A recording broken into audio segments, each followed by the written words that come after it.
YouTube, what's up, y'all? Hope everybody doing all right. For the ones that celebrate holidays, happy Memorial Day to you. First off, giving all glory to God. It's your boy Big Kizzle again, back off in this thing with another one, and you know how I do it. I'm gonna go ahead and jump straight off into it. Head first off the diving board. Hello. Alright, so look, y'all, check this out. Today I want to talk to y'all about numbers and what they mean to me spiritually. Don't let me lose you. I'm not trying to confuse you. Numbers. We can start off with the number 12. We could say that represents the 12 disciples, the 12 tribes, 12 apostles. 11. 3D, 3-dimensional. 5D, 5-dimensional. There are 11 dimensions, so to say. It's been said that there are 11 dimensions. We move on to the number 10.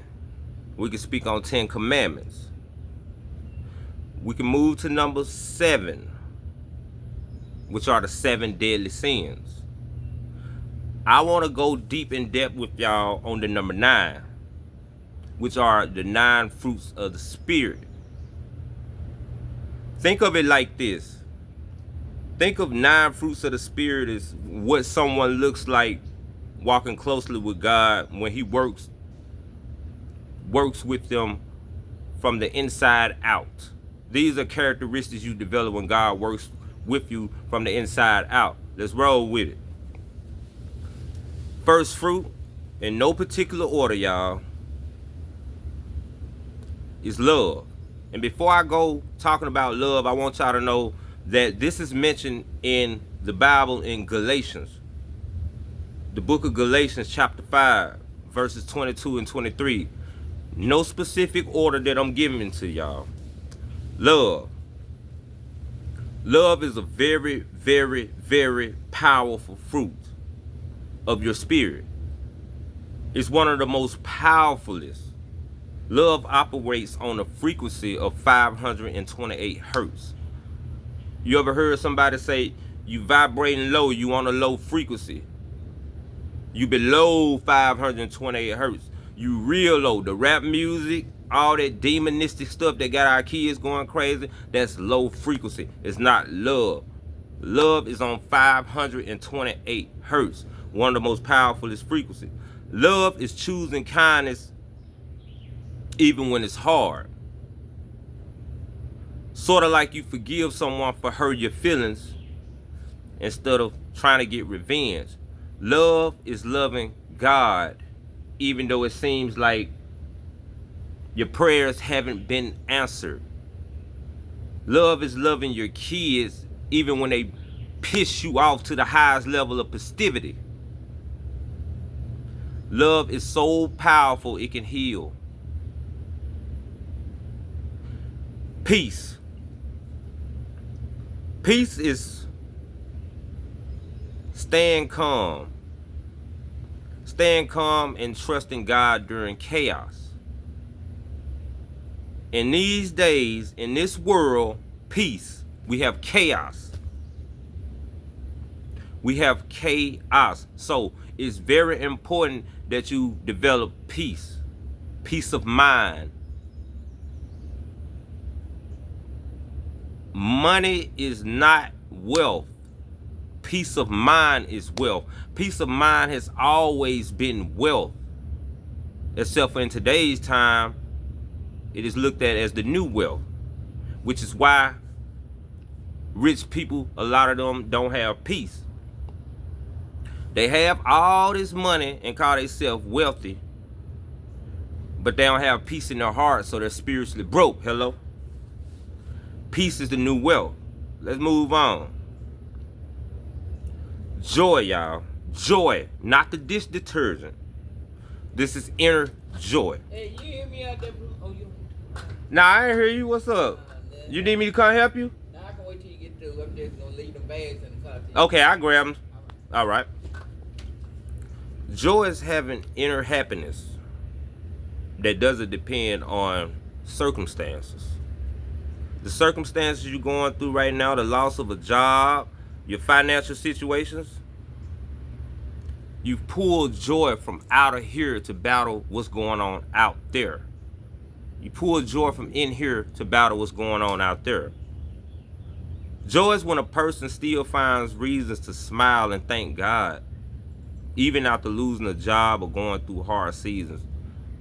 A lot of us around the world need to experience joy because a lot of us are experiencing loss of jobs and financial stress. Walking closely with God will bring you joy, another fruit of the Spirit. Patience. Patience is staying calm and waiting for God, even when it seems like He's never going to show up to handle your situations. Or patience is staying calm with dealing with difficult people. Example, parents. You ever had to teach your kids their homework? What the school is teaching them is different than what you learn. So you trying to teach them what you know, and they battling what you don't know, and you trying to tell them something, and they ask you the same doggone question over and over and over, and you done explained it 1,000 times. Hello? Instead of getting frustrated, you develop patience. Patience is driving in the car behind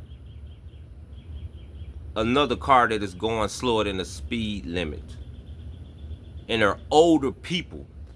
Patience is not leaning in on the horn, calling them old this, old that. Patience is another beautiful fruit of the Spirit. Kindness, another one. Kindness is treating people with care and compassion. Just say you hold the door for someone who's coming in behind you to walk into the store. Instead of walking in first, you grab the door, open it, bag back, and let them walk in. That's kindness. And not only is this a great fruit, it gives you life. Each of these characteristics, when you exercise them, they give you life. If you hold the door open for somebody, you pump the gas for somebody who having trouble, you help the elderly, you are too kind. You are so kind. And it feels great. Let's move on. Goodness. Goodness is doing what's right even when nobody is watching. Doing the right thing. If you've been a cashier, for example, and someone accidentally gave you more change or more money than what they were supposed to give you, and you find the goodness in your heart to return their money back, that's goodness. Goodness is walking around people, seeing somebody drop something on the ground, money, whatever, and you pick it up, and instead of keeping it, you return it to them. That is goodness. Let's move on. Faithfulness. Faithfulness is being loyal, dependable, and committed in your relationship with God, or committed and faithful in your relationship with your significant other, with your spouse. Faithfulness is seeing all this evilness in the world going on to make you think that there is no God, because you're seeing so much of how the devil runs the world, which creates an illusion that it's so real to you. But when you have faith in God, it doesn't move you. You keep your faith. You keep your faith in God. Gentleness. Gentleness is, I would say, meekness. Not to be confused with weakness. Meekness is responding with humility and self-control instead of harshness. Example would be correcting someone calmly and respectfully instead of embarrassing them in public. You ever seen a lot of rap beefs or singer beefs or anybody like, why you have to say this on the internet? You could just call my phone. You could just call my phone. If the person had gentleness, they wouldn't have embarrassed them out so the world can see it. When you with your spouse or anybody or your kids and they say something that you know is not right, you don't outburst and embarrass them. That's not gentleness. You pull them to the side so that they won't have to be embarrassed in public. Hello. Final one is self-control. Self-control is controlling your emotions, your urges, and your reactions. For example, someone gets into an argument with you. You get into an argument with someone, your parents, anybody. And instead of exploding in anger, you stop. You pray. You control yourself. And then you wait until you're calm and you speak before it gets out of hand. Now, don't get it twisted, y'all. All of these can intertwine with each other. Each example I gave you could go for another example. What I give you for self-control could be kindness. What I give you for kindness could be for self-control, because life is all connected in some form or fashion in some way. Self-control is controlling your urges when your body wants to smoke, when your body wants to drink. You can control that. It can't control you. 9 fruits of the Spirit. In no particular order, y'all. Love, peace, joy, patience, kindness, goodness, faithfulness, gentleness, self-control. I love y'all. I'll be back with another one.